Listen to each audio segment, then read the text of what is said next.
We're live. Good evening, emergers. Welcome. This is what? Episode 7. Six. Yes.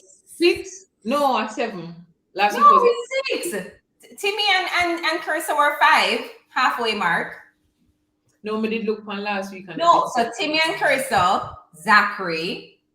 Who was before that? Alicia, Letitia. 6. We're at 6. I know. Mhm. Okay, well, last week we did say 6, so we was wrong Oh then. my. We're definitely at six. We're at Oh, six. so it's episode 6 of season 6. Yes. Yes, and for those of you who are joining us for the first time, Althea Charlene is not one of those people. Hello, Althea from the lovely city of New York. Hi, Alicia from Cayman. The foreigners. Hi, ladies. You know, you can join us every Wednesday at 8 p.m. right here on our platforms on Facebook, as we stream to Facebook and to YouTube. We just want to say thank you and big up to our sponsors, Sagicor, who have really been with us through this journey of Detour Essentials. And we're encouraging you to please go online and sign up for the Sigma Run. I think there are 3 days to go. It is for more than a worthy cause. We're talking about Kingston Public Hospital here, and this is a hospital that serves every last one of us in Jamaica. Yeah. And we have to do our best to ensure that it has the best facilities. Lorianne is joining us from Toronto. It's Yeah, Toronto. Lorianne. Hi, Lorianne. So next week we're going to actually take a break because it is Ash Wednesday in Jamaica. So we will be observing Ash Wednesday. But we realized that we have not, certainly since this season started, and for quite a few episodes now, we haven't had an opportunity to sit and chat with our emergers. So we thought tonight was a great night for it. You ladies are looking very beautiful. Katia, show off our shoulders. So let's introduce ourselves. So Kathy didn't say pick on you and your shoulder. You're looking good, girl. Who are you again? Hi, everybody. I am Kathy Goodall. I am a marketing and growth strategist, a leadership coach, and trainer, and I am very happy and proud to be a part of the Emerge Trio. Over to you, Nai. I know Oh, okay. Hi guys. My name is Naomi Garrick. I am the founder and CEO of Garrick Communications, a boutique PR agency here in Kingston. I'm also known as a PR chick, as a personal branding coach, and I help to build better brands. Oh, and of course, I am a proud member of the Ready to Emerge Trio. Yes. Okay, let me start. Oh, here, Lauren, I really like the colors and styles. Everyone is looking very nice. Thank you. Thanks. So my name is Rochelle Cameron. I too am a very proud member of the Emerge Trio. I am an attorney at law, and I am also a lot of things. I'm Vita. Hey, Vita, that's my friend. I am an HR consultant. I'm also an inspirational speaker, a skill that I am now really owning as adrenaline rush. And as we're looking at this 2022, and I know we're going to be talking about it, but we were just saying just before coming on the show that it feels like February has been an entire year already. It's been a long 2020. Can we pause for a moment? Because I don't think you've ever introduced yourself as any kind of speaker. Not only are you an inspirational speaker, but you're an international inspirational, motivational speaker. As are you, Naomi. Are you? Yes, yes. A trio of speakers. Maybe we need to start our own speaker bureau or something. Yeah, no, for real, we don't talk about it. A friend of mine the other day, and she's like, her Trini friend calls her and says, "Hey, girl, do you know this lady in Jamaica? It's like adrenaline rush is her name." And she's like, "Adrenaline rush, you mean Rochelle Cameron?" She's like, "Girl, I heard her," and I was like, "That's me." And listen, you don't know who is watching you or who come across a previous interview that you were on or YouTube. So I got a, guys, don't sleep on LinkedIn. Let me just tell you that.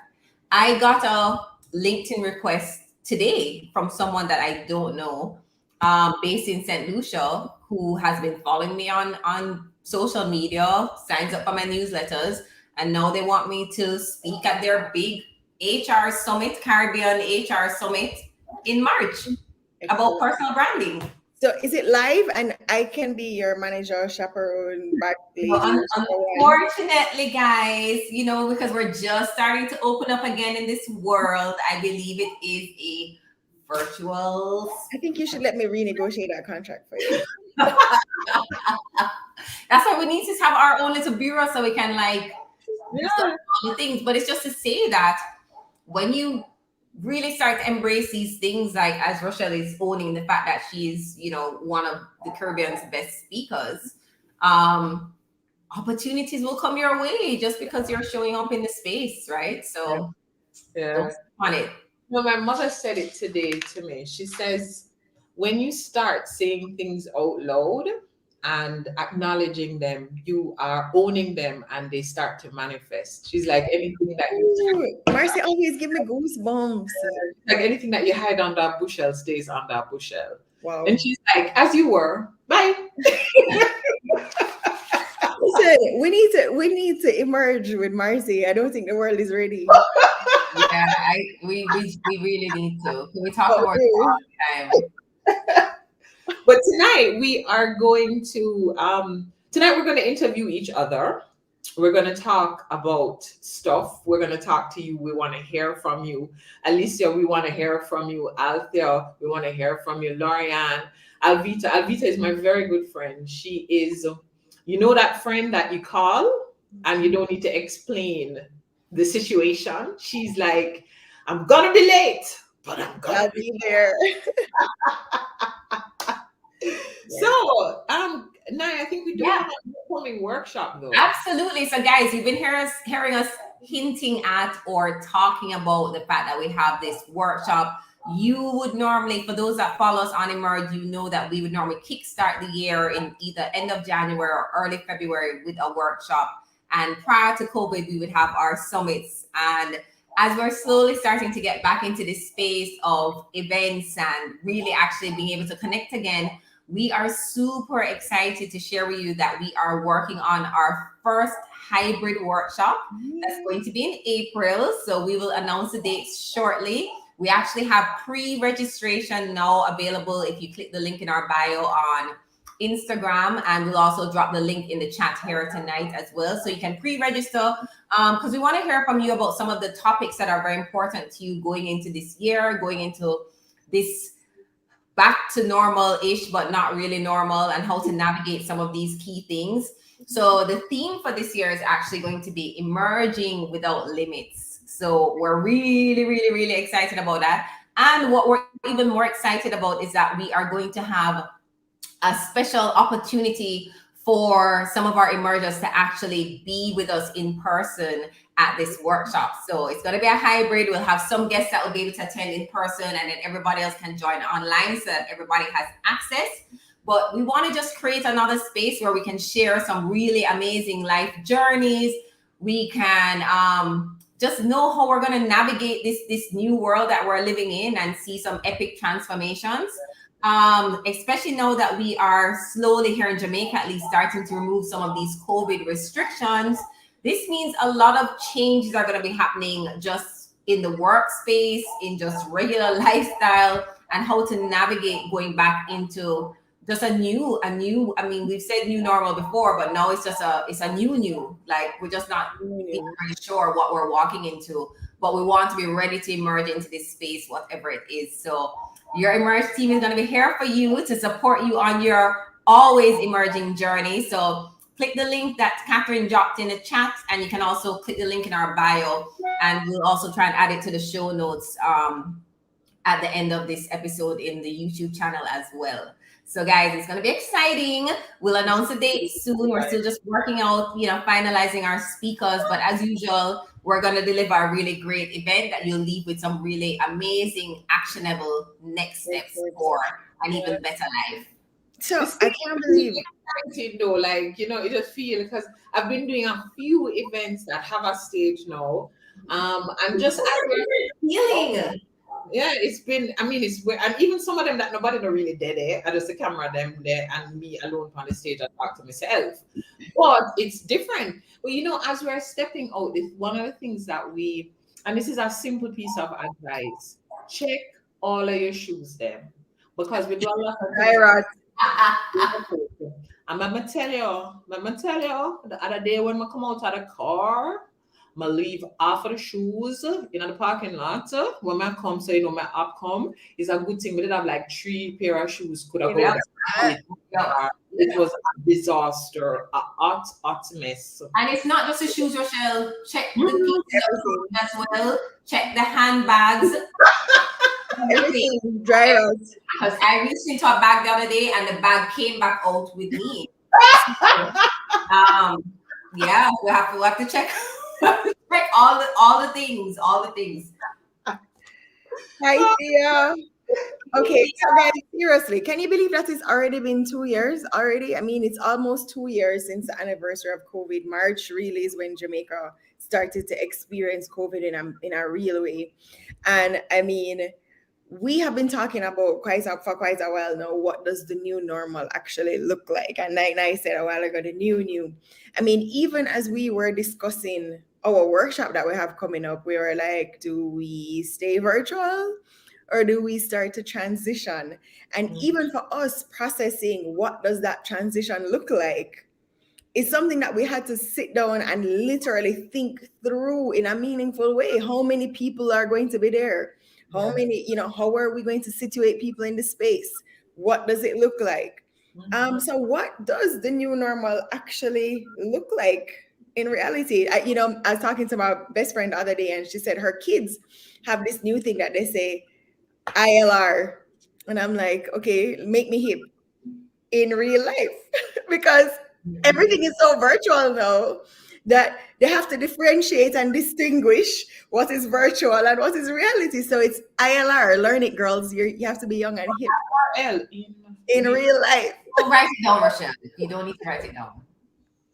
ILR. So in real life, what does IRL? Is that what you said? IRL? IRL in real life? I for in, real for R, and L for IRL. Yes. Okay. So what does the new normal actually look like? Guys, I don't know, because right now thank you for the compliments earlier, Rochelle, but I'm very much in like my pajama shorts at the same time. So I know that's not going to be a part of the new that we're stepping into. I'm going to have to start making sure that I have on like real clothes.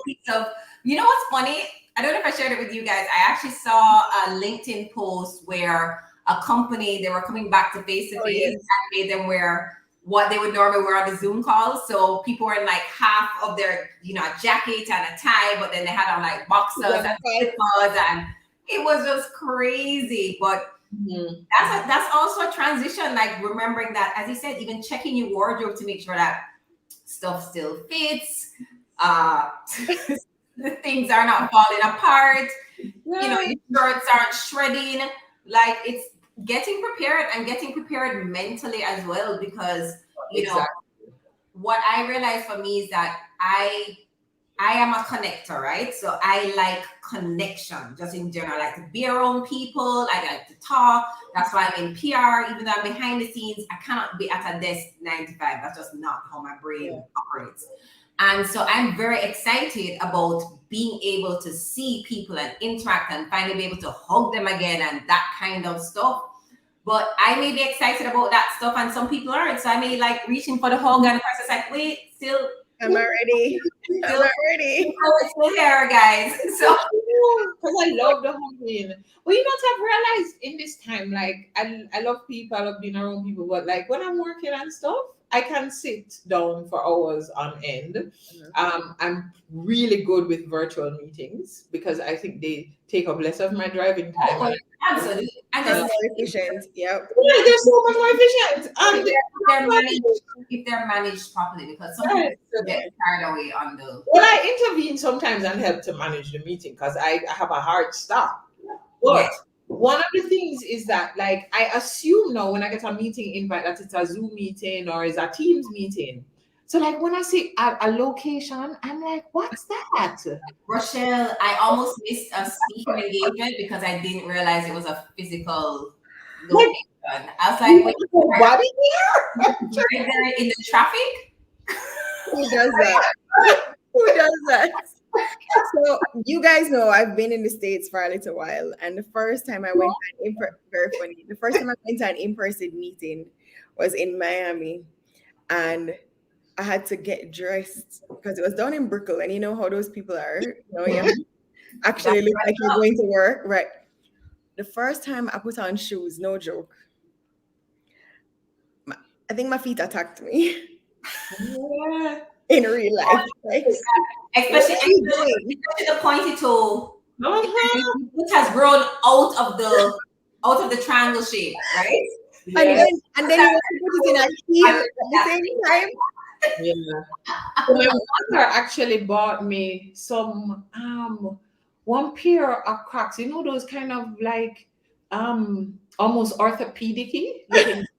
No, so guys, I went to Rochelle's house and I saw these Crocs, right? And I was like, who do these belong to? Because we all know that Rochelle don't even wear boogers, much less Crocs. Mommy is like she said Rochelle she has been Or her wearing gardening sneakers shoes. since COVID. You know that, Catherine? Hmm? Rochelle has been wearing sneakers since COVID. You know. yes, Yes, but back they're very stylish, but she wears sneakers now. constantly beer blink on it. Mhm. Murder them. But you know what mommy I said have to when say that for myself. and she said that when your foot according to mommy, if you sit down and your foot spread just on the ground too long and so it starts spread way. I hear her now. You remember your foot not small, you know. So it can't spread good away. Yes, but Rochelle, what's been happening, right? It's definitely the point toe shoes. So when Yeah. after I wear them, right? Because I love just nice point toe shoes. And after I wear them though, like for the next 3 days, my toes like cramp. Like it's like No, it's a serious thing. So seriously, how do we transition back into reality when you actually have to do these things again? I'm not gonna lie. I'm not hide and talk. I wasn't wearing deodorant for at least a year. I was not coming out of my house. Why? Why do I need to put on deodorant if I'm not interacting with people and coming out of my house? that's No, also my body was grateful. What are you saying? No. I'm apologizing. There's lots of other things that I was not wearing. that one is out of control. No, but I it's true. can't even support you. I am being honest and I am being my authentic Like self. Ajani, Okay? when I'm like, Ajani, did you put on deodorant? No, I'm not going anywhere, so I don't need to put on deodorant. I'm right there with you. Put on deodorant, child. No, I'm with Jans. It's okay. You guys can judge me. I don't care. I'm judging you. I won't even lie. Care. I'm judging. Just care. It's not true. Naomi's face just got me. Keisha said TMI. Listen, you guys can say anything you want, you know. I'm telling you that coming back into the real world was a drastic life change for me. I was like, this is how Clearly. I'm all for it.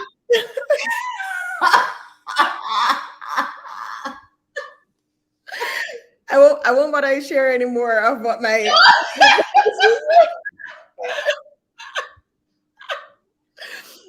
no, all right. Let's bring it back. Let's bring it back. See, thank you, Alicia. Yeah. See, just look here. And Alicia, for the whole year though. obviously, if I'm coming out of my house, I'm gonna wear deodorant. But I'm just saying, when I'm at home, no. I love that Rochelle's face is so controlled. Listen, in a business, you can't say anything I don't want. You know, somebody just on Cat's Point told me that during COVID, they were doing a detox from Yeah, deodorant. your body wants No, but listen, rejuvenate. though they never like leave it just natural. What to do is that they have cotton swabs with rubbing alcohol, and they use it under their armpits area. At least 2 times a day, sometimes 3. The alcohol, because it kills bacteria, it helps to kill bacteria. Yes, Auntie Norma, they'll just point there. Pull that up, Catherine. Let's read what You're right. See it there. Yes. Okay. Yeah, I'm putting a wear deodorant at home either. So you see? Okay. All right. Wow. See, on can go. Okay. My body is grateful. Okay. No, because sometimes when I come downstairs, Kylie's like, "You going on the road?" No, this is the road. He's like, The whole "Yeah, house smell of you." you. I'm like, because Mhm. I'm gonna be around you guys. I just want to Mhm. do this for you. I just love it. Yeah, would say, how to dress, how to look so fancy. We're gonna go in tonight. I said, we dressed up for you. We're not going one place, right here, guys. You were But just like I excited. said earlier, I'm in shorts and No. cute on the So top. I had a really nice kaftan that I found in my closet, and I was like, "Is this mine? Is this mine?" And it And, fits so and it- good. and you said found in your closet. That's another thing that you can do during this time. Is like Clean go. up. You didn't wear those things for the whole 2 years. Before you go and buy new stuff, go back through the stuff, see what still fits, what you still like, what you don't like, what actually still works, like it's not falling apart or anything. I found some of my white shirts that now have these weird brown stains on them. I'm just like, where did Oxy, that come from? oxy. Hi, Yeah. Casita. Yeah, No, but Alicia has given us a mix of witch hazel, lemon essential oil, tea tree oil, lavender oil works well. mix Yes, it together or Catherine was wearing individually. nothing. Whatever. Catherine was wearing nothing, Alicia. So, but I appreciate that. Thank you. I will Yeah. try that for the mixture. I just like how you keep reiterating that I'm point. just saying. As though you're trying to shame me. I'm not. Oh my God, Catherine. Encouraging you. So it's just another. It's just a Let me part. tell you something. Patty is no ordinary woman. That means Part that of you. you're a smell good girl. You That's right. smell good Naturally. girl naturally. Auntie Normandale says that she loves that each of us have artwork in our background. And I think each of us really And you do. can't even see. Guys, this was done by my grandmother, Thelma Carey Thompson. She lives in Canada. Yes. Yeah, the piece that's behind me, I had gone to Haiti a couple of years ago, and Haitian art is quite amazing Yes, and please. ridiculously cheap. I got so many pieces. So I have like when I was younger, an older lady who's a good friend of mine, she says that you start decorating walls with art before you even have the walls to decorate. Mm. So I don't use color on the walls. I decorate with art. So you have all kind of things lean up, and she's like, you don't worry about where you put in it. She's like, you get it with the intention that your wall space will expand. Mm. Yeah. Yeah. But I like that piece behind you too. It really grabbed me. It grabbed my. It very grabbed me. The piece behind you. Patty? I don't know the story of it, so I can't tell you.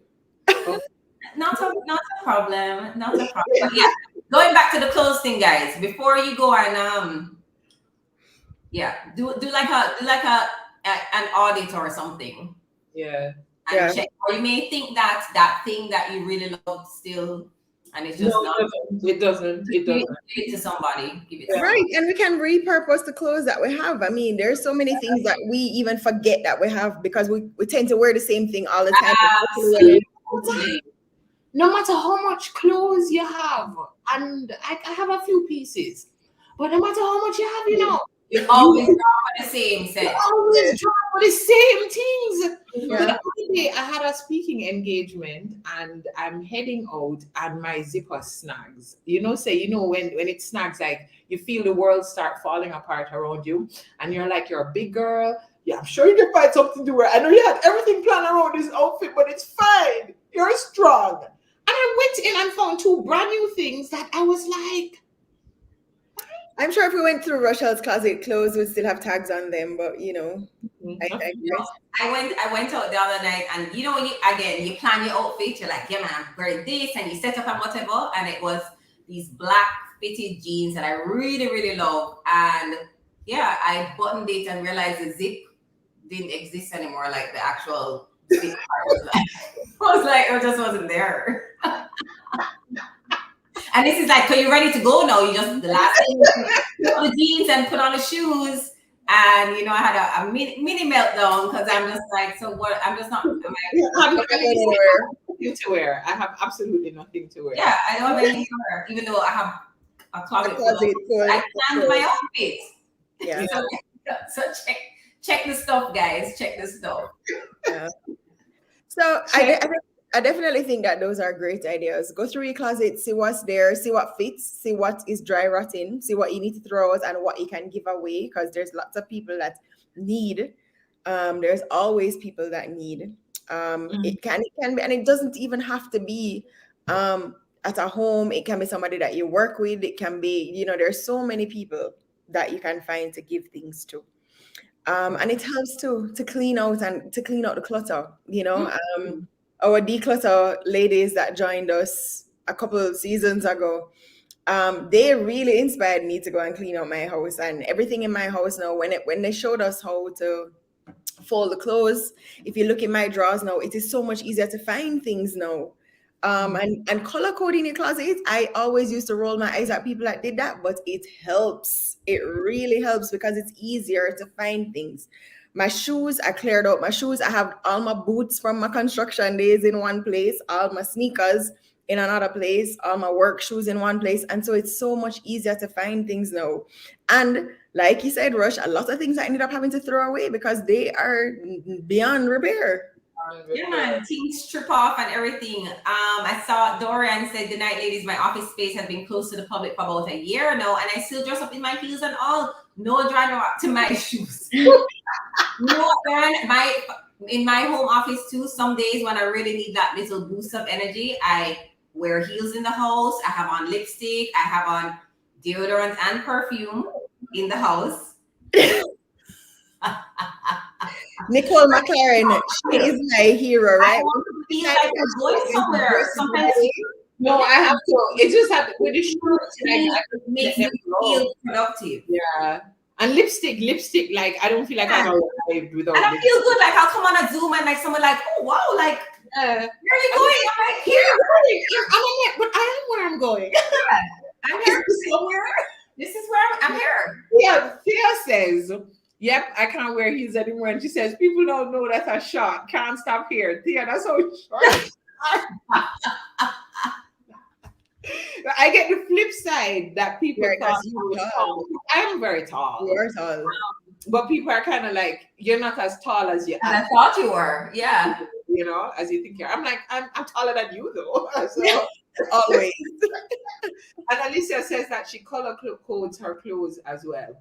So I'm going through a process. And I'm always like removing things from my closet. Like, if I go through it and I don't remember it. And so you went through a phase where I you're need like, to come when next time you're doing that. no, a friend of mine came by the other day and she was like, let's see what's in here that's with a tag that hasn't been worn. And she's like, this is great. She left with like 3 beautiful dresses. Mm-hmm. But there is something that is, I take care of my clothes. Yes. The same thing with Christian's clothes. They take care of it so that whoever receives them receive good clothing that's well taken care of. So it's not a little hand-me-down thing. Because sometimes we give people like we hold some of them. No. I pull them up very nicely, have them nicely ironed and laundered and ready for anybody that I'm passing it to. And there is a church that my brother pastors that I sent some clothes to. And let me tell you, there was such a blessing. And he calls me one day and he's choking up and he is like, "Rosh, if you see how people look good in other things." So there is, and so it is more than decluttering. It is also Blessing, being able to be a blessing. Others, yes. Yeah. I love what Auntie Normadale says. She says, "I color code my hangers as well. That is dresses different from skirts, etc." That's really an idea. Yeah. I love that. Yeah. Casita also made a very good point. I believe if it's not worn in 6 months, you can give it away. Yep. That's what I started doing as well. Because I'm just like, and you know what, that book, the Joy of Tidying Up by Marie Kondo, she says, if you look on something, no matter what it is, a piece of paper, an outfit, or whatever, and it doesn't bring you joy, it's time to give it to somebody else that it can bring joy to. The joy of tidying up. Yeah, man. So that's what I use because sometimes you see her like, am I excited about this anymore? Yeah. No, so let I, me somebody I who was would be wearing a excited. pleated skirt the other day, and I'm obsessed with pleated skirts. Always love them. Had this skirt, just put it on a little while, and I dig it up the other day. Not me tell her, stay good. When I say stay good, but that it has always brought me joy. I also found Yes. some things that I was like, was I drunk that day? I'm like, look at this top. I found a crop top. That's I was like, you didn't wear crop tops. What were you thinking? Like you thought you were just gonna start wearing crop tops? No, Rochelle, there are some dresses, right? Because I'm tall, but and I'm slim. But there's some dresses that I found in my closet that I'm just like, did I think I was 16? Right under my bottom, like I said, but I must have tried this on before. Before. But the thing is, guys, I actually don't like to try on stuff, right? Because I just hate the process of Same taking here. off. I just know my size and I pick up things. But some of these things, I'm just like, where were you going to wear this? Like who are you going? So I have my brother's my son's cousin. She's in her early 20s and she's very petite. Every time she comes to Jamaica, she ends up leaving with things because her auntie just buys things that she just I don't know who she No business wearing. so she gets brand new clothes all the time because I do it all the time. I found my sexy dress the other day too. Let me tell you, my JJ would have must catch cold into it. I was like, what were you thinking? What were you Where thinking? have you? Okay. This? Let us, before we get carried away talking about clothes for the rest of Okay, it. guys. So guys, so as you know, right? We've been detouring for the last 2 years, right? Which we love, and as you see, we're at season 6, episode 6. So we have lots of episodes with some amazing people talking about really, really interesting topics, their journeys. And then we had some really fun topics last season. But what I would love to know is from you guys, and including the audience as well, because I know some of the diehard emergers are here.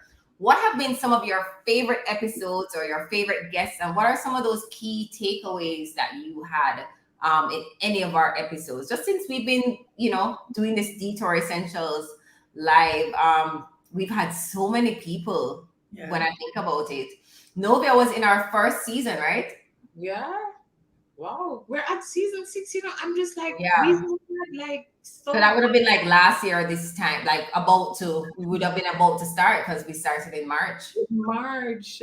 Yes. I definitely learned last season that women are from Venus and men are literally from Mars. We're like polar. Our dating series. Yes. That was awesome. That was fun. Yeah. But it definitely solidified in my mind that we are from different planets. But let me tell you something. Growing up with a man child, because he's 16 in April, guys, which is really mind blowing for me. Yeah. But we were on earlier, as we had a meeting earlier, the three of us, and Ajani was walking through the house. I don't know who he's talking to. He's on his phone, and they thought it was someone else. Like they were just like, "Who are you, Ajani?" Right?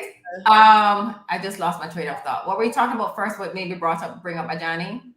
Women are from Venus and men are right. from With a man child, with a young man, you they really are different, guys. Like, no offense to the men out there, but you guys are born different. Like, really, really, really and truly. And so like I see some things that he does, and I feel like, oh, this is like you just born like this. Like, this is just how you guys are. Okay. I can have a little bit more like emotional intelligence. Yeah. I guess because, and I'm sure Rush, you have a son, so I'm sure you're seeing things that little boys do that little girls don't seem to do, right? Just yeah. They don't. They don't. But it's funny. I'm glad you raised this. I love when this Deborah D says Miss Kitty, Simone Clark Hooper, Alicia White. yes. Alicia remembered Miss Kitty's gratitude jar. I have a gratitude jar right here too. Oh, very nice, Rochelle. And you know how she said to wrap money in it? So sometimes I borrow from it when I don't have any cash. Yes, I borrow. I don't have a gratitude jar, but I have a money jar. Nice. And I'll just when I remember, I just drop money in there. And then sometimes I don't remember it. Like the other day, actually, I normally drop like $100 bills, right? Maybe a 500. And the other day I was looking for some money in there, and at the bottom was $1,000 bill, and that's exactly what I needed at the time. I was like, Let me tell you. this little money jar. See, when you find a $500, when Yeah, you man. $100, And it was like wrap up like nice, like fold up, like it really wasn't supposed to be in this. Yeah. All in a jeans. yeah. But men are really a difference. And as International Women's Day coming up, one of the things I've just been thinking about is even how we lead as men and women in the workplace, how we parent. And we do have to recognize that genders are different. I mean, whatever you identify with, we are different. And even between men and women and they and thems, that we are different. We are different based on our upbringing or experiences. So it also kind of makes you stop, because even in those dating episodes, there were things that women said that people thought, were surprised that a woman would think that way, and that men thought, but we're people, we There were are definitely some men thinking on those. Rochelle says that she has so many. They will take the whole night. Miss Kitty was really a huge fan favorite. Miss Kitty made me laugh I think till we were on for over 2 hours. yes. We're on for a really long time with her episode. We've had some really interesting. Chris really was great. Remember, guys, he offered to interview us. We have to take him up. We're not ready. We're not ready. That needs to be a live show though. Are we But just we recorded and edited. Yeah. You know what I think though? I think that of everybody that we've interviewed, the one thing that has been consistent is that everybody has a journey, right? And a lot of the time, so many of us assume that we know the journey of people and their success. And everybody that has had success has had to, one, make up their mind that this is what they want to do. And two, I mean, they're committed. They're committed to excellence. And that's why they're able to accomplish all the things that they've been able to accomplish. And so I think the fact that we've shown so many different stories and so many people have had the success, it's something that all of us can also accomplish once we set our minds to it. I mean, even for us with Emerge, this was a conversation that we had in Rochelle's dining room one night, and it's 2 years later, 3 years later. 3 years this year.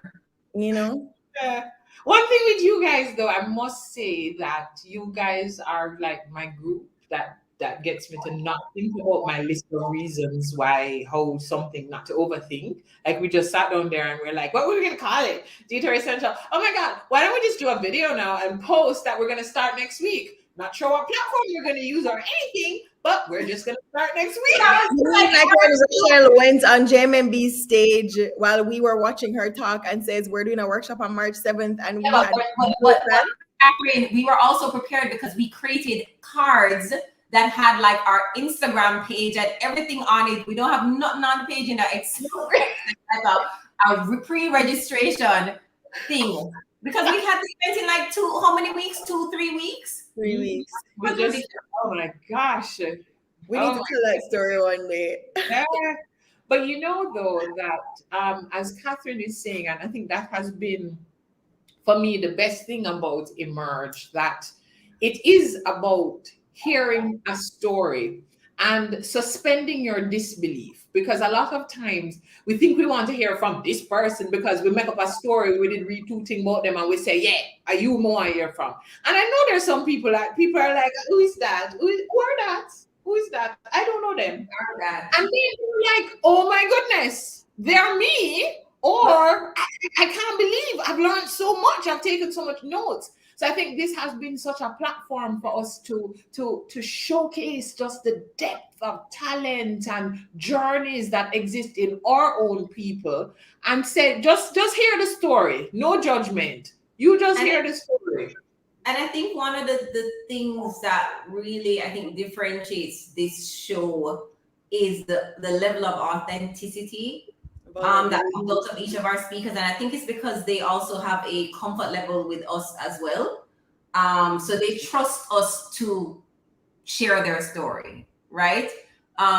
Because we've had some really emotional episodes with different people, like totally unexpected to us. Wally. I mean, we've heard stories that even from people that we thought we knew that we just didn't know, right? So people, we found that our guests have been willing to be vulnerable and to really share with our audience so that you can really understand their journey and to take what you can from that story as well. Yeah. So that has really been awesome. Yeah. Oh, Deborah says, ladies, I really love this. I hope you'll continue even after the relaxation of the measures. Yes, Deborah. Even if it's not in this format, it will be, we will continue because it's something that definitely adds value to us just as much as it does to you guys. Anthony Armadale wants to know, how do we select our guests? That's a very interesting question. That's a very interesting question because guess what? And I'm not even gonna lie, guys, because as we just said, we're very authentic. We have 4 more episodes in this season and we haven't finalized those 4 guests, but they're gonna be amazing. Okay. So if you guys have anybody, we have 4 slots left that you want to recommend to be on season 6, let us know because we're finalizing that over the weekend. But yeah, sometimes our spirit kind of just sometimes we know that okay, we just want to have these people, and then some days like your spirit kind of just and you're like, oh my God, I just saw like something with this person. We should have them on Emerge. Or it just comes to us sometimes and then we're like, yeah, this person would be great. Yeah. And then sometimes we know. So like for the first half of this season, and we're like, hey, this is so much. So and everybody said yes. We haven't had a no yet, right? No. Yeah. No, and you know, it's funny because Anthony Armadale, if you know me, like I need, you know, like I get like a little Excel spreadsheet with like dates and thing, and like we were 3 seasons ahead. But you know, I think we have released ourselves to this process. Yeah. We've been okay with the process of letting the spirit move us. And it will be literally like we were in the supermarket and we buck up this person and we're like completely forgot. And then the person comes on and we thought we knew them. And we are like, so you did awesome. Althea wants to know, have we invited? No, we've never interviewed Xavier. Xavier is the owner for Jamaicans.com. He's quite a remarkable young man, actually. And he interviews people, Jamaicans from all over the world. So that would actually be a very interesting conversation. So we will keep Xavier in mind for sure. Yeah. All right. And what Deborah said that the thing too is I think what Detour Essentials, this particular space does is that it just feels like you're in a living room together, just having a conversation. Yeah. So we will plan, you know, what types of questions we will ask. We've had situations. I remember like Chris Willie, it was funny. We were wondering if we had sent him before. We're like messaging, did we send him his questions? He's answering the questions before we ask them. Yes. So sometimes we don't interject to one because they've already moved on to our next question, or the direction is just as God wants the direction to go, because that is the message for the night. Yeah. Yeah, because guys, so we always have a script, right? So when we know who our guest is, we kind of have a format that we try to follow. But then again, you know, sometimes the story takes a whole different direction and we just don't even go back to the script. So we kind of just let it be. We have something to guide us, but then we definitely want it to be as organic as possible on the show. And we kind of, you know, depending on where the guest goes with the question. Sometimes Rochelle will have a question and then Rochelle end up asking 4 different questions that weren't even on the script just because of what came out of the conversation. So, you know, that's kind of what happens in the different episodes. Amazing. Joel Nomdarkar. Nomdarkar. No, Joel, he's super cool. Yes, he is. We just did a webinar together. Who did we do that for? That was my first webinar for the year. I don't remember now, but we just did one together and it was pretty good. Cool. Yeah. Keep the suggestions coming, guys. Yeah, I'm writing them down as I see them. Yeah.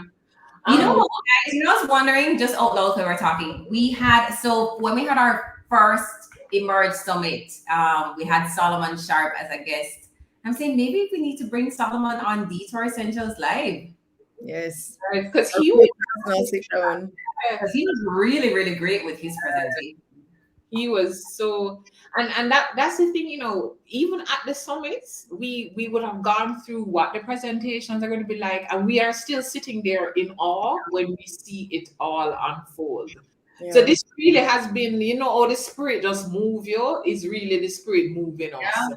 Yeah. But as we're speaking about this, one of the requests that I've been getting a lot from November is for vision boarding sessions, because people are still trying to figure out if it's okay to have like a vision for 2022. I remember somebody said to me, wow, 2020, I did have a wicked vision board and I did put it up and everything just fell apart. And I said, don't, I hope you didn't throw it away. Like bring it back. Because you remember with visioning, it's not like everything will happen that year there. Yeah. So many things, different things have to fall in place, and some things have to fall out of place so that the road can be clear for the vision to happen. So as we're even looking at this 2022, what plans do you have? And if you weren't afraid, and I'm just gonna say afraid, Kathy, if you weren't afraid, what would you do?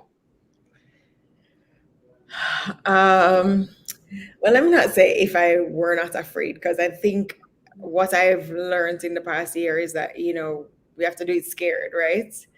And we all know that I don't really love too much focus on me. But you guys know I have a book that is almost done that I intend to release this year. Keisha has promised to hold me accountable. So the goal is, since we're in February, call it March now, I must be able to finish it before the end of this year. I launched the podcast, which also took me a year to actually release, but I've released it. Um, and so, yeah, those are two things one that I've done scared, and one that I'm about to do scared. Oh, we can't wait. I love that. I'm here looking at this 2019 vision board that I did at Rochelle's house. It's still up. I didn't do a 2022 one because there are still things on this vision board that haven't happened yet. And they're still very important to me, and words that represent how I still want to feel and kind of stuff. And if there's space, I'll just add on something else that maybe I want that's on it. So it's such a beautiful board as well. Like, if you guys could see my office right now, I'm looking at 3 vision boards that are in here that represent different things. Yeah, and we did a vision board for Emerge as well that we need to look back at. Yeah, I did one this year for PR Chick, specifically that brand and what I wanted to. Anyway, I digress. For me, so I'm like Kathy. I have gotten in the habit of doing things scared, or what another coach would say, ugly launching, so doing it ugly. Just to get it done. And so I did a couple things towards the end of the year last year, and I am my theme for this year was Carpe Diem. So I'm seizing the day, right? So once I want to do something, I kind of act on it, even if I'm not fully there yet or I don't have the plan. So like, my big scary thing this year is that I am really in the process of considering home ownership, which I've never really, it's just not, it just wasn't a part of my plan. And this is a big home that I'm looking at. So that's it's pretty scary, but I'm working on it. I'm working on it. Excited about that for you, Nay. I'm working on it, and I'm doing all kind of things. So like, I'm actually finally launching my second workbook, hopefully by the middle of March, which I've been sitting on for the last 2 years, because I'm doing so many other things. And so I'm very, very excited about that. So you guys will hear more about that very, very soon. And yeah, just a lot of things are happening. But what I've been doing is ensuring that I don't get overwhelmed.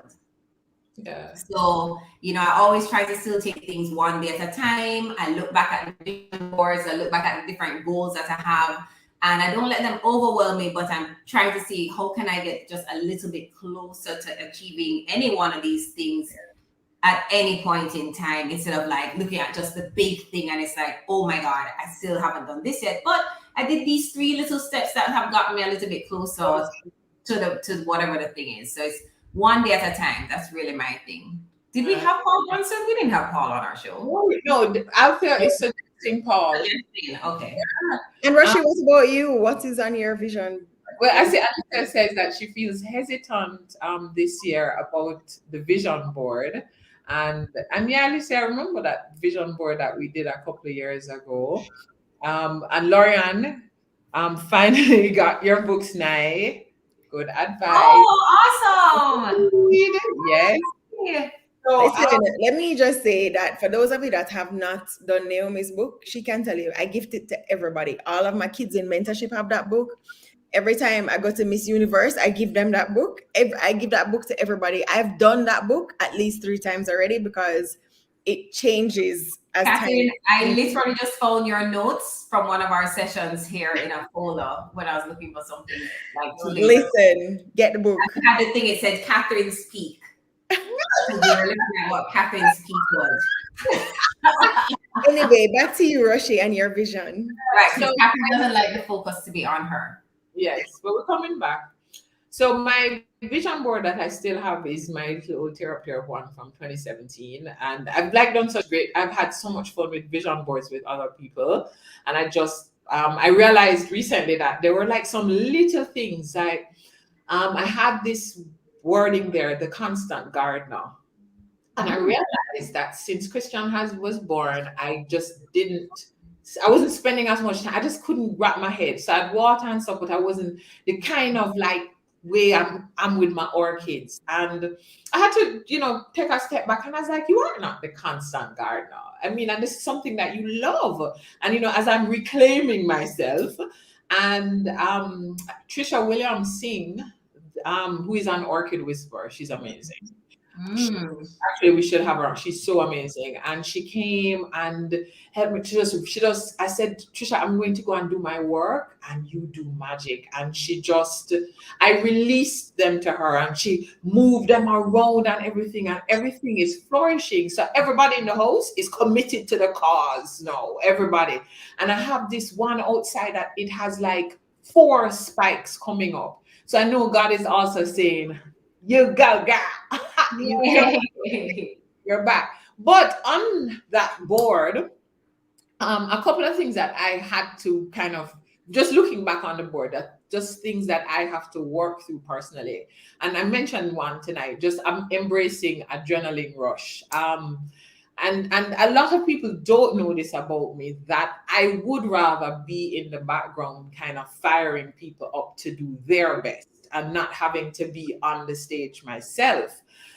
But a part of that is showing people how to do it. So one of the things I want to do is I want to do a lot more training with presentations and, getting people past the fear of being on stage so that they see what I struggle with being on a stage and delivering notwithstanding. Just delivering and not trying to speak in a special voice or anything, just being yourself and how much yourself can impact people. So I really want to do a lot of work with that. And even with the adrenaline rush side of it, I just was not embracing it because speaking takes a lot out of me. Like I leave it all on the dance floor. Yes. And a lot to prepare as well. It's a process. A lot. But I do love it. I love it. I do love it. I love that there is that one person who was praying for a particular word from the Lord, and this entire event was for them to hear that thing that was their breakthrough. Yeah. And so I do feel it as a part of my ministry. So I have released Rochelle from it to say, Lord, use me.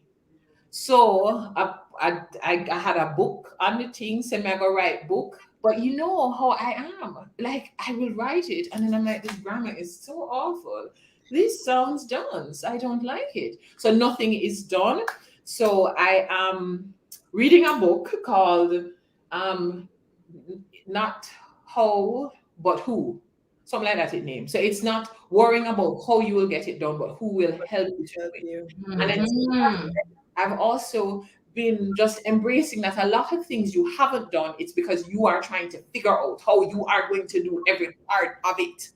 And you have all of these resources. There are people who can do who are the who for you to get the how done. So that has been just really big for me. But the vision boards, me and vision boards and stuff, and it took me a while to understand and to work through the process for it, because I have need a process for things. And Yes. I've been getting a lot of requests for it. So it is another thing that I am embracing. That again, it's not about you, Rochelle. It is about using just a gift and helping somebody on their journey. So I think now that I've This is a word for Rushy. perfect. If I tell you, yam food, like I have to don't read it over again, Rochelle. Don't read it over. Walk away. Walk away, girl.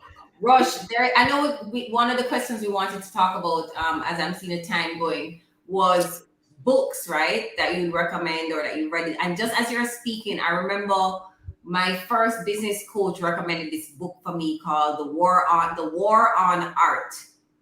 And it's all about that, right? About procrastination, but just it's from a different perspective. It's like looking at why do you procrastinate and all the things that are like trying to stop you from being your most creative self and all the different distractions. And it's like a war that's literally going on in your brain to get you to do or not do something, right? And you find all these different types. It's a very short read. I actually think I have it in PDF. I'll email it to you after. But I read it, I think, in a day. It was like a short read, but like powerful, because then you start thinking like, oh my God, stop going to war in my brain, because you need to get this thing done. I actually probably think I need to read it over. Now would be a good time to read it over. The War on Art. Really, really good. I created a recently for no good reason other than I was just inspired to do it. So I had just pulled together the slides for it. And you would not believe that since I've done it, I've gotten so many requests on the particular topic. Just sorry, just realized it's actually on Audible as well, guys. It's called The War of Art. Break through the blocks and win your inner creative battles. That's what it is. The War on Art. The War of Art. War of Art. It's excellent. I wonder if I'm gonna download the Audible so that I can listen to it. So guys, all right, we got through COVID, and there's a lot of changes that happened in each of our lives throughout the period of COVID. How do you think that COVID has made you better? And what are some of the things that you think that you've learned? Well, yeah, same question. What have you learned, and how has COVID made you better? Interesting question. I think that COVID has this whole process for the last 2 years definitely was like a roller coaster, especially for me from a business perspective. In the first couple of months, I didn't know what the hell was happening. We had to move out of our lovely office that we thought was our dream office. And thank God we had the opportunity to move to a central location that still works for us very, very well. But for a period where it was almost like a standstill of like, what is happening? Are we gonna do we still have clients? Marketing and PR, people weren't thinking about marketing and PR at the heights of COVID when they're trying to figure out what they're gonna do with their staff and their products and all these things. So I think I learned to be a lot more resilient, but also to tap into some other skill sets that I wasn't really paying as much attention to, like the personal branding, which I ended up doing a lot of personal branding work during that time, using that time to build up my online courses, something that I'd been procrastinating on for a long time, and going on platforms like LinkedIn that I tell people to go on, but I wasn't actively utilizing the platform for myself. And then I started baking as well. So for me, it was like taking some time to reflect. So I was able to kind of explore and unlock talents that were there, but I didn't really realize that, I could tap into these things. And then what it did was it helped me to reconnect with family as well. But then also having so much time, it really brought me back to clarity and what I really wanted to do with my life. And so now 2 years later, at the end of it, I have so much more clarity. Even I'd say even towards the end of last year, I wasn't as clear as I am right now about the direction that I want to go for my business, for my life. I mean, if you ask anybody about Garrett Communications over the last 2 years, it was kind of like, womp, womp, womp. I'm over it, guys. I'm not doing this agency anymore. And now I feel like a whole new sense of energy. I'm like ready to go, but other things at the same time. So yeah, clarity is what came up for me at the end. I like that. I don't know. I think, and it's weird. I sometimes I wonder, like, if COVID happened for me, like COVID needed to happen to completely unearth everything, all of my comfort points and my order. And and I don't know if I would have been as committed to my business and just in allowing it to organically grow and to try new areas and be like this is not even hard. Do this so easy. And I think I would have been a lot more scared to just really push the business forward. And so COVID completely took me out of everything that was my comfort zone. And it has made me into an entrepreneur. In Keisha, I can say that out loud with my taxes paid and thing, and I feel I'm like, maybe some days I'm still scared, and some days I'm like, I go back and let people work, you know. But then I just get energized all over. But I think one of the amazing things for me is I always prayed that when I had a child, I would be able to spend time. And I was just like, how do you manage the time and you're coming home from work and da, da, da. And God would have it that I have literally not missed a beat with Christian. I haven't missed any moment with him. I'm here working. I have a truck on my table. There's always one little gorilla, something. But I was there for his first steps, I've been here. So we have been able to grow together over this time. So I think when the annals of my history are unfolded, it will have been that turning point in my life for the next several years of my life, for this new journey that I embarked on, that COVID actually created a platform for me to do a lot of the stuff that I'm actually good at. Yeah. So. Yeah. I think for me, COVID helped me to understand and experience that balance that we keep talking about. It helped me to realize the things that actually matter.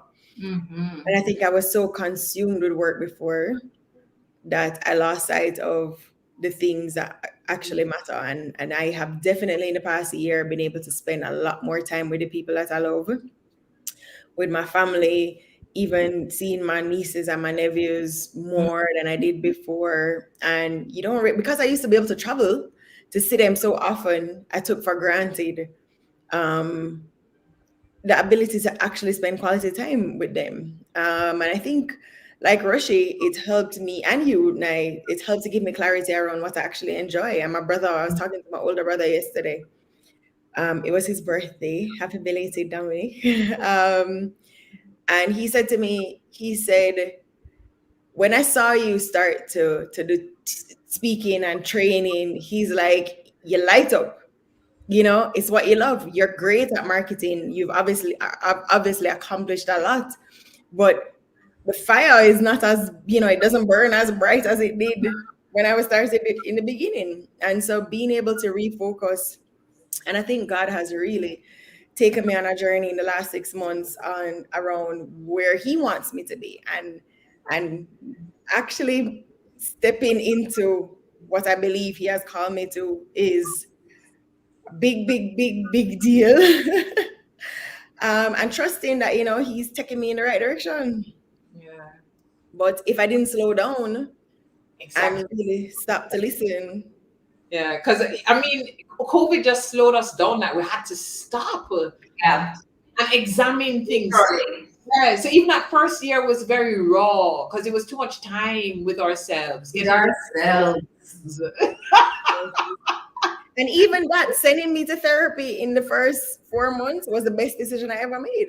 And if I didn't stop, therapy wouldn't even be an option for me. just stopping and really looking at, and even like definitions that you had for yourself of what you think you liked or what you're good at or what I'm gonna do. And you're like, you don't even know. You don't you haven't tried the thing. So you don't even know if you're good at the thing. You don't even know what the thing is about. Like, could you stop for a moment and look at it? Yeah. And you're like, "Oh, this not like I can do this, or I could actually learn this new thing that will complement some of the other things I think I am so good at. So Yeah. it really has been that just I said to get to know yourself. Yeah. Yamput Yeah. made a comment. She says she converted to being able to work out at home. That too, even that. I started exercising at home, something I never thought I could do. I didn't think I had the discipline. But you'd have a choice when you have nowhere else to go, right? Mhm. No, I Um, mean, yeah, Deborah says, as long as bad as COVID has been, a lot of positives have come out of it. It brought a lot of awakening of new skill sets and talents. Yes, for sure, for sure. yeah. So guys, we are actually at the segment that we love the most, that we normally do for our guests, but we're doing it for ourselves tonight, and it's called Best Advice. Nice. So for our Best Advice segment, we're gonna start with, let's see, best advice about love. We'll start with Catherine. Oh Lord. Uh, um, as if I didn't know this segment was coming, right? Um, I think the best advice that I want to say I have received and also experienced is that you have to love yourself first. Mhm.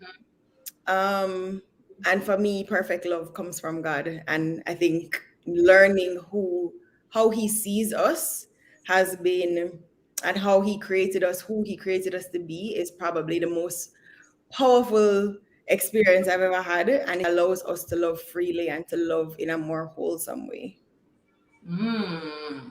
Love that. I Yeah. think I would say, for love, take that time to really discover yourself.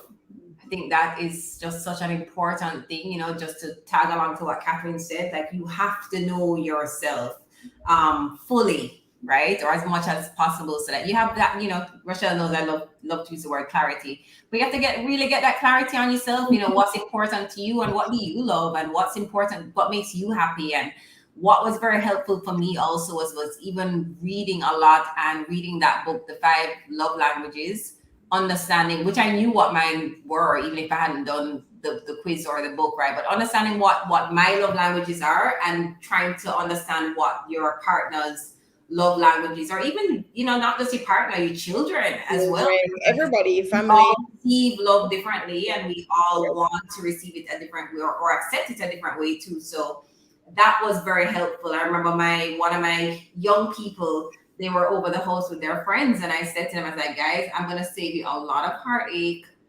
Read this little book and try and figure out from your little girlfriends what their love language is, okay? So that book, the five love languages, I think it's Gary Keller. Really, really great. Yeah. Hmm? When you get so deep with the love, like me, I think, oh my God, what love thing dear.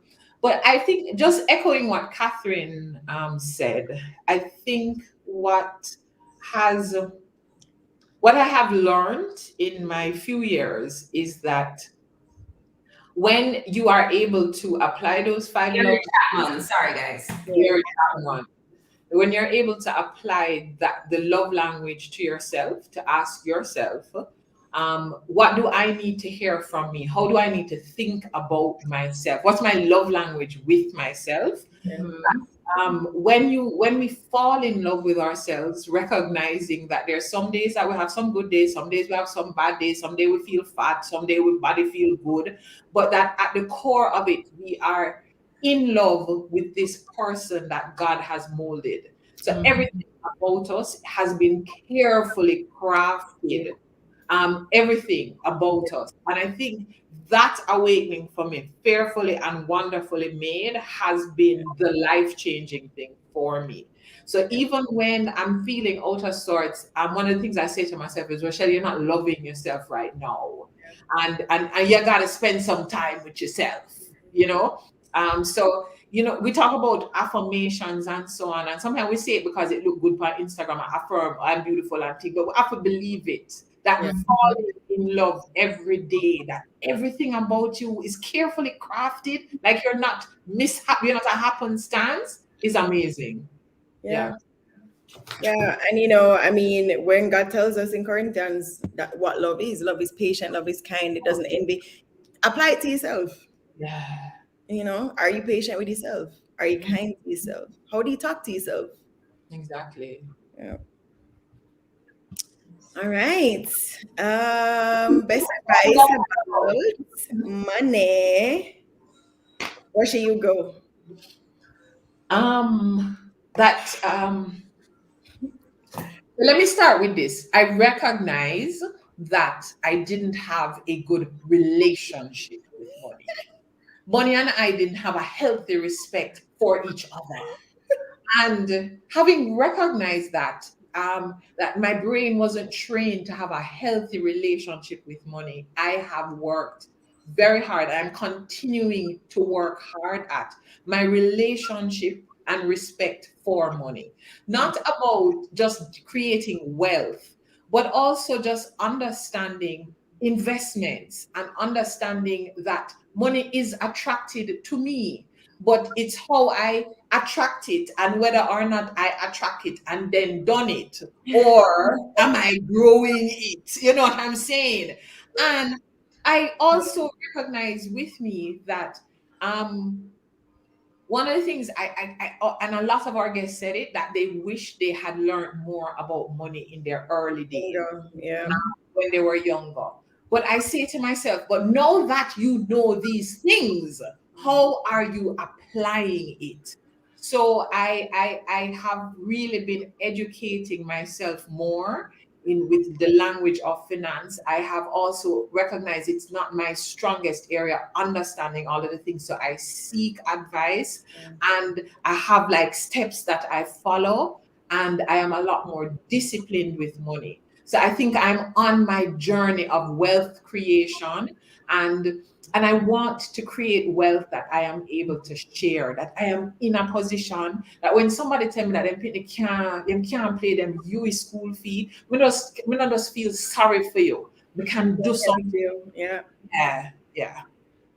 Right. Yeah, so for me, I'm like Rochelle, like I didn't grow up with a good money mindset. So I found over the years that I'm actually pretty good at making money, and I'm an ideator naturally, so I find ways to make money. Keeping it, that's a different thing. So I've been working on that relationship. That's a big thing for me this year as well. So I mean, and I've been working, especially as a business owner, like finances is just yuck. I understand how important it is, but that's not my zone of genius. And so I have to actively work on that all the time to change my money mindset. So after reading Rachel Rogers' book, We Should All Be Millionaires, it definitely helped to give me more insight as well. And I'm now a part of that community of more women, like 2,500 women who are also trying to, improve their mindsets about money and how to grow it and keep it, and looking at all these different ways that we can, have this abundant life and not this scarcity mindset. And instead of looking at, shrinking instead of expanding, which is what a lot of us do, is like, oh my God, how do I cut these costs so that I can have this life, instead of how can I actually make more money so I can have the life that I deserve and also be able to serve others that don't. Yeah. So one of the things that I'd recommend, which is what I learned in the club, is every Sunday. No, well, I do this on a Monday. Mondays are my CEO days, so that's the day I carve out to like really focus on the business. But as a part of my CEO day, I have Money Church, right? And it's not about worshiping money, but it's like this is the church that you're going to go to for an hour or 90 minutes a day, where you're going to look at your money, you're going to check your bank accounts, your investment accounts, what's in your wallet, how much credit you owe, go over different numbers, review any kind of financials, or write down any poor spending habits that you may have had over the past week. And it's about kind of reframing those limiting beliefs as well, and brainstorming more money making ideas. So it's just taking 90 minutes a week to just focus on what's happening with my money, how can I make more of it, and what do I need to do right now. So that's a brilliant idea. I'm sure that I do the same for Johnny, right? Because yeah. So I'm making sure that he has like not just a savings account, but an investment account and different insurance policies and all the different things, so that even without him really knowing yet, which, thank God he has great aunties like Auntie Naja Peterkin from NCD Cap Markets that kind of helps him too, to understand like his financial statements and stuff from little accounts that he has, to make sure that he also has this money mindset and he understands how money can work for you. Yeah, that's great advice. I think, not being afraid to ask for help, no matter what your financial situation is. If you might feel like you're buried in debt, you might feel like you don't know how, ask for help. And I think that's definitely one of the most important things that I have learned. Money is a tool, right? And we just need to learn how to use it wisely. And if we don't know, ask for help. The rich people don't even use their own money. Yeah. All right. Best advice about business, since you're in your CEO mood from Monday. Nice. Oh boy, best advice about business. We don't know everything. Get help where you can, right? Find the right people for the right rules within the business. So for me, I learned this very late as an entrepreneur, because I started from 2009. I really didn't know what I was doing, but I knew I had some talent. And what helped me a lot about business was really ensuring that I participated in different kinds of, whether accelerator programs or programs for women in business, so I could learn all the things that didn't come naturally to me.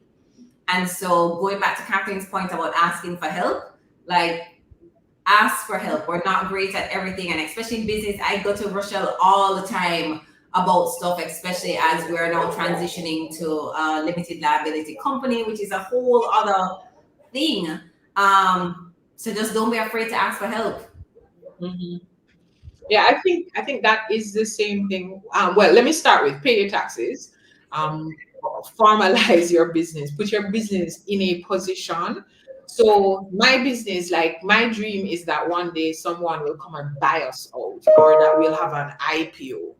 And so I'm putting it into a state of readiness for sale. State of readiness. Yep.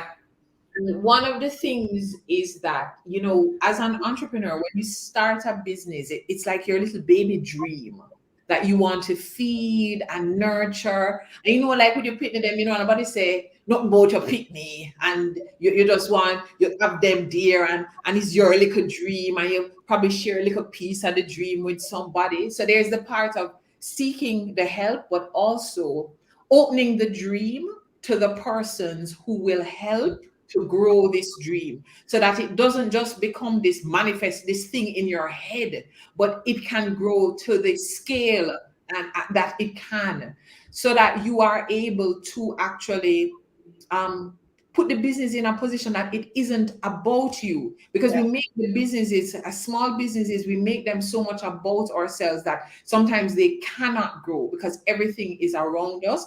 So my releasing the business for growth, having people around me who are so much better than me in particular areas of the business, and nurturing their talent and allowing them to also feed this business. I think that has been the learning experience. Because big businesses, when you see these big companies, it's not one person just sit down every day. Like, you have to allow people into the business to allow the business to grow. So I think I'm transitioning from a small business mindset, and I'm already seeing this huge entrepreneurial giant that we will be. Yeah, I think right people, right place. Regardless of whether we're entrepreneur or entrepreneur, having the right people in the right place helps us with efficiency. So last question before we leave. What advice would you give to your 21-year-old self? Oh, that's a good question. What was I doing at 21? What was I doing at 21? I was still at university. Well, let me tell you what I tell my 21-year-old self. And I will tell my currently, I don't remember how old I am. 25-year-old self. Yeah, however old I am now too. Relax. One, relax. Say your favorite meme. Say your favorite TikTok video, Rochelle. What you're relaxing. I don't do. I'm sorry, guys. You know that I have this part of me that I pray about all the time. But my favorite TikTok thing is spend some time with yourself. Get to know yourself. I won't say the other part because No, please don't.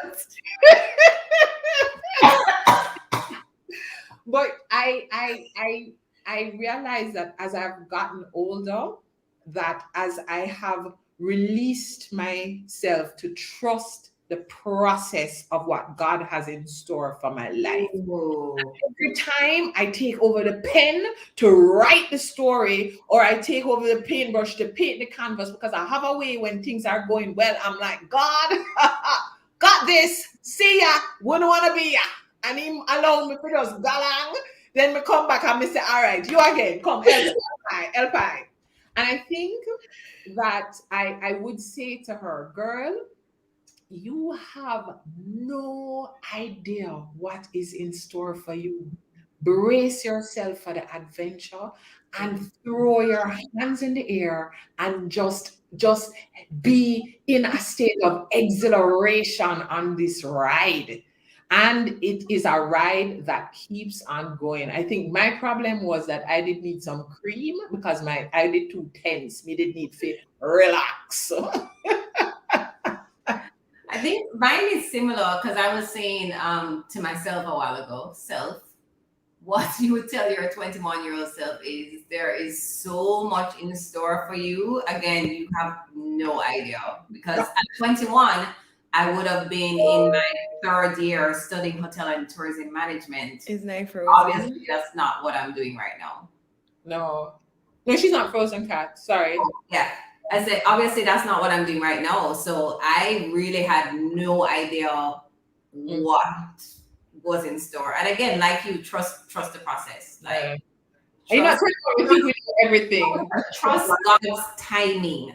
That is really it, right? And the timing because, I say this a lot. We say all the time, oh, I'm trusting God's timing, God's perfect time. But we don't say it when the bad things happen. Even when the bad things happen, that's even more than ever is when you need to trust what is happening. Trust his process, because trust me, it's going to work out for your benefit in the long run. It will be fine. It will be fine. It will be fine. Yeah. Yeah, I think. Yeah, I think I would tell myself two things. One, the Bible is actually a guide to life. I didn't appreciate that until way later. And two, learn faster. Get the lesson faster. Because sometimes, you have to learn the lesson 10 times before it's actually sinking. No, recover faster. It's tough though. It's like, sometimes we go to the class. At that age, your head would have been very, very tough. You know what after that is like, trust your gut instinct, whatever you call it, you Holy Spirit, gut instinct, that voice, trust it and trust how your body feels in certain situations. Yeah. The other thing too is that we do a lot of work with persons who are, have gotten to a point in their career that they do stop and they're like, okay, this is everything I dreamed about, but I don't think this could be it. Like Yes, I've gone to 40. This is it. This is it for the rest of my life. Like it has I to be more. there's some other stuff inside here that needs to be released. And I think if we see ourselves less in term of age, but see ourselves as limitless potential, that it is that what age does is that it's an accumulation of experience, and one of the big parts of the experience is knowing that you're constantly experiencing. So everything you think you don't know now, you have so much more to learn. And I think if we keep ourselves malleable in that way, that it's not about I'm too old for this or me don't know, but every day is like a brand new day. And every day we just get reborn again to just embrace all the stuff. Yeah, Mm-hmm. yeah, agreed. Well, guys, I can't believe it's been over an hour already. I mean, we know say we love to talk to each other, and we love to talk to you guys too. So we want to say thank you for chatting with us. We love to have our check-ins and our catch-ups, and we thought that midway was the perfect time. Thank you for sharing your recommendations with us for the rest of this season.